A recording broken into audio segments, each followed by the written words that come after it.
Livro de Ester, capítulos 5 e 6. No terceiro dia do jejum, Ester vestiu seus trajes reais e entrou no pátio interno do palácio em frente do salão do rei. O rei estava sentado no trono, voltado para a entrada. Quando viu a rainha Ester ali no pátio interno, ele a recebeu de bom grado e lhe estendeu o cetro de ouro. Ester se aproximou e tocou a ponta do cetro. "O que você deseja, rainha Ester?" perguntou o rei. "Qual é seu pedido? Eu atenderei mesmo que peça metade do reino." Ester respondeu: "Se lhe parecer bem, venha hoje com Amã a um banquete que preparei para o rei." O rei se voltou para os seus servos e disse: "Digam a Amã que venha depressa para um banquete como Ester pediu." Então, o rei e Amã foram ao banquete que Ester havia preparado. Enquanto bebiam vinho, o rei disse a Ester: "Agora diga-me o que você deseja. Qual é seu pedido? Eu atenderei mesmo que peça metade do reino." Ester respondeu: "Este é meu pedido e meu desejo. Se conto com o favor do rei e se lhe parecer bem atender a meu pedido, venha amanhã com Amã ao banquete que lhes preparei. Então explicarei do que se trata." Amã saiu do banquete muito feliz e animado. Contudo, ficou furioso quando viu que Mardoqueu, sentado à porta do palácio, não se levantou nem demonstrou nervosismo em sua presença. Amã, porém, se conteve e foi para casa. Então reuniu-se com seus amigos e sua esposa Zeres e gabou-se da sua grande riqueza e dos seus muitos filhos. Vangloriou-se das honras que o rei lhe havia concedido e de como havia sido promovido acima de todos os outros nobres e oficiais. Disse também: "Se isso não bastasse, a rainha Ester convidou somente o rei e a mim para um banquete que ela preparou, e ainda me convidou para outro banquete com ela e com o rei amanhã." Depois acrescentou: "Nada disso, porém, me satisfará enquanto eu vir o judeu Mardoqueu sentado à porta do palácio." Então Zeres, esposa de Amã, e todos os amigos dele sugeriram: "Mande fazer uma forca de mais de 20 metros e pela manhã peça ao rei que Mardoqueu seja enforcado nela.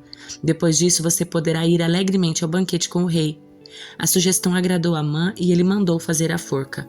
Naquela noite, o rei não conseguia dormir, então mandou que trouxessem o livro da história do seu reinado e a lessem para ele. Nesses registros, ele descobriu que Mardoqueu havia denunciado Bigtana e Teres, os dois eunucos que guardavam a porta dos aposentos reais e que haviam conspirado para matar o rei Xerxes.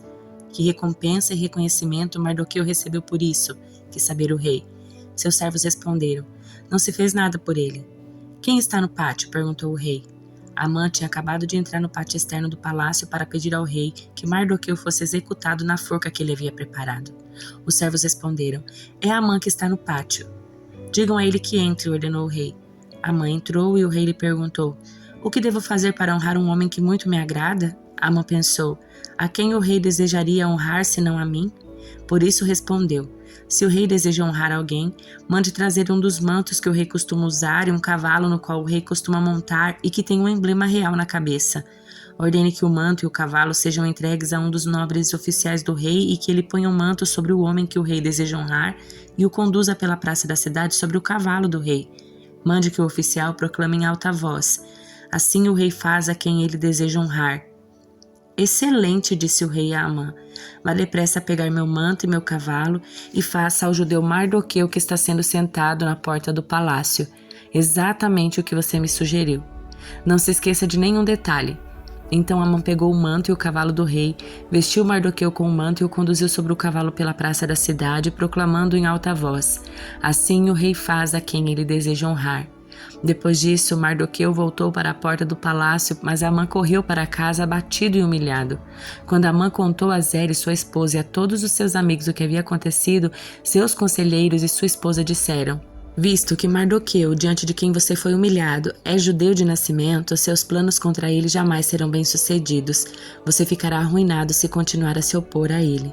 Enquanto ainda falavam, os eunucos do rei chegaram e sem demora levaram Amã ao banquete que Ester havia preparado. Salmo de número 110. O Senhor disse ao meu Senhor: "Sente-se no lugar de honra à minha direita até que eu humilhe seus inimigos e os ponha debaixo dos seus pés." O Senhor estenderá seu reino poderoso desde Sião. Você governará seus inimigos. Quando você for à guerra, seu povo servirá de livre vontade. Você está envolto em vestes santas e sua força será renovada a cada dia como o orvalho da manhã. O Senhor jurou e não voltará atrás. Você é sacerdote para sempre, segundo a ordem de Melquisedeque. O Senhor está à sua direita para protegê-lo. Esmagará muitos reis no dia da sua ira. Castigarás as nações e encherá suas terras de cadáveres, esmagará cabeças por todo o mundo. Ele próprio, contudo, se refrescará em riachos ao longo do caminho. Ele será vitorioso. Livro de Tiago, capítulo 1. Eu, Tiago, escravo de Deus e do Senhor Jesus Cristo, envio esta carta às 12 tribos espalhadas pelo mundo. Saudações. Meus irmãos, considerem motivo de grande alegria sempre que passarem por qualquer tipo de provação, pois sabem que quando sua fé é provada, a perseverança tem a oportunidade de crescer. E é necessário que ela cresça, pois quando estiver plenamente desenvolvida, vocês serão maduros e completos sem que nada lhes falte. Se algum de vocês precisar de sabedoria, peça a nosso Deus generoso e a receberá. Ele não os repreenderá por pedirem, mas quando pedirem, façam-no com fé, sem vacilar, pois aquele que duvida é como a onda do mar empurrada e agitada pelo vento. Ele não deve esperar receber coisa alguma do Senhor, pois tem a mente dividida e é instável em tudo o que faz. O irmão que é pobre tem motivo para se orgulhar, porque é digno de honra, e o que é rico deve se orgulhar porque é insignificante. Ele murchará como uma pequena flor do campo, o sol quente se levanta e a grama seca. A flor perde o viço e cai, e sua beleza desaparece. Da mesma forma murchará o rico com todas as suas realizações. Feliz é aquele que suporta com paciência as provações e tentações, porque depois receberá a coroa da vida que Deus prometeu àqueles que o amam. E quando vocês forem tentados, não digam, essa tentação vem de Deus, pois Deus nunca é tentado a fazer o mal e Ele mesmo nunca tenta alguém. A tentação vem dos nossos próprios desejos que nos seduzem e nos arrastam. Esses desejos dão à luz o pecado, e quando o pecado se desenvolve plenamente, gera a morte. Não se deixem enganar, meus amados irmãos. Toda a dádiva que é boa, perfeita, vem do alto, do Pai que criou as luzes do céu. Nele não há variação nem sombra de mudança. Por sua própria vontade, Ele nos gerou por meio da sua palavra verdadeira. E nós, dentre toda a criação, nos tornaremos seus primeiros frutos. Entendam isso, meus amados irmãos. Estejam todos prontos para ouvir, mas não se apressem em falar nem em se irar.